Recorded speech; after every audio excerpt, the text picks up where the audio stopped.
A few weeks ago, I noticed that somebody called Nouriel Roubini, Bill Clinton's former senior economist, said that the decline in the value of Ethereum was actually expected due to its lack of active decentralized applications, claiming that 75% of decentralized applications are nothing more than crypto kitties, scammy Ponzi schemes, and casino games. Controversial. Now, although Ethereum is still in its infancy, the question of scalability has plagued this popular protocol. For example, Ethereum is only able to process about 10 to 12 transactions per second on its mainnet, limiting the type of services that decentralized apps could provide. So with this in mind, I invited Daniel Peled onto the show today, and he's the co-founder of Orbs, and I want to discuss with him the conflicting views out there on whether Ethereum has a place in the mainstream adoption of decentralized apps. Now, Daniel believes that adopting Orbs alongside Ethereum will actually allow decentralized apps to enjoy the best of both chains. Unmatched security, liquidity and ecosystem integration, together with low fees, production-ready scalability and a suitable fee structure. Intrigued? I know I am. So buckle up and hold on tight as I beam your ears all the way to Tel Aviv in Israel so we can speak with Daniel from Orbs.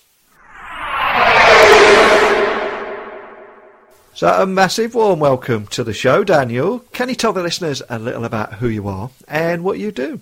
Sure. So thank you for having me on the show. My name is Daniel Peled. I'm one of the founders of a project named Orbs, which is an infrastructure solution that aims to scale based protocols such as Ethereum in order to enable large consumer applications to transition and use blockchain technology. I'm also the founder of Hexa Group, which is an investment and consulting arm that helps grow the ecosystem around Orbs and blockchain in general. So my understanding of Orbs is that it's a public blockchain acting as a production layer to complement Ethereum.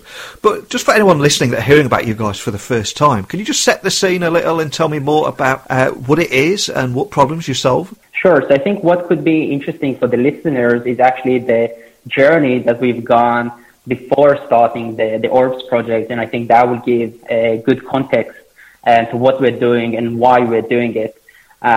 So I got into the space in 2013 when I initially heard about Bitcoin. The price was hovering around $1,000. The media was talking about it. And obviously when you see an asset class grow so quickly, it becomes very interesting, and I started to educate myself. The more you dive into the technology, I really think that a lot of people start to understand that this is one of the largest innovations that is happening in our generation. And we want to learn more and participate and be part of this ecosystem. Initially, for us, it was in the investment space. We bought the initial Bitcoins. The price was 1,000. At the beginning of 2014 came. The price collapsed. If you remember, almost 150, and it took almost 3 years to recover.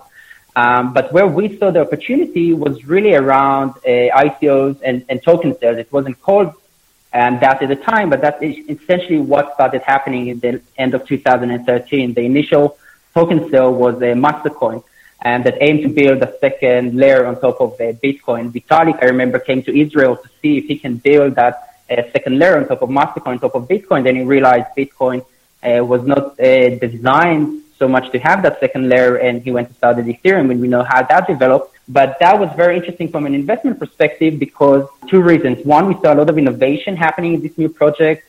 For example, color coin, second layer, smart contract, decentralized storage. And from an investment perspective, the low market cap is very attractive. If you remember, Bitcoin at the time was around $10 billion. So let's say as an investor, you're trying to do 10x. A lot of money needs to flow in order to reach 100 billion market cap valuation. But investing in a token that started initial $1 million market cap or 10 million, to do that 10x is essentially faster.